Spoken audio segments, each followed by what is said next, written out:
लोकसभा चुनाव के नतीजे आने से पहले बीजेपी को सूरत सीट पर पहली जीत मिली है, लेकिन इस जीत पर अब एक बड़ा सवाल खड़ा हो गया है, जिसे लेकर जल्द सुप्रीम कोर्ट में सुनवाई हो सकती है। दरअसल बीजेपी नेता के निर्विरोध चुनाव जीतने के बाद मोटिवेशनल स्पीकर शिव खेड़ा ने की याचिका दायर की है और याचिका में मांग की गई है कि अगर चुनाव में नोटा को किसी कैंडिडेट से ज्यादा वोट मिलते हैं तो उस सीट पर हुए चुनाव को रद्द कर दिया जाए और नए सिरे से चुनाव कराया जाए। जिसके बाद सुप्रीम कोर्ट ने नोटा से जुड़ी याचिका पर चुनाव आयोग को नोटिस जारी किया है।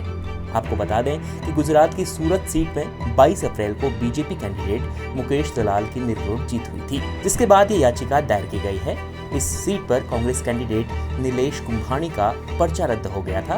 उनके पर्चे में गवाहों के नाम और दस्तखत में गड़बड़ी थी, जिस कारण उन्हें चुनाव से बाहर होना पड़ा था। फिर उनके बाद अन्य प्रत्याशियों ने भी अपना पर्चा वापस ले लिया था। चलिए अब आपको बताते हैं कि शिव खेड़ा की याचिका में क्या क्या अहम बातें हैं। तो याचिका दायर करते हुए शिव खेड़ा ने कहा कि नोटा के स्वरूप में सबसे अहम बदलाव महाराष्ट्र, हरियाणा, दिल्ली और पांडिचेरी में देखा गया था। इन राज्यों के चुनाव आयोग ने ऐलान किया कि यदि किसी चुनाव में नोटा को सबसे ज्यादा वोट मिलते हैं तो वहां दोबारा वोटिंग होगी। नोटा की शुरुआत के बाद से ही चुनाव प्रक्रिया में यह पहला बड़ा बदलाव था। इसके बाद याचिकाकर्ता ने आगे लिखा, राज्य चुनाव आयोग ने नोटिफिकेशन जारी किया जिसमें नोटा को एक काल्पनिक उम्मीदवार बताया।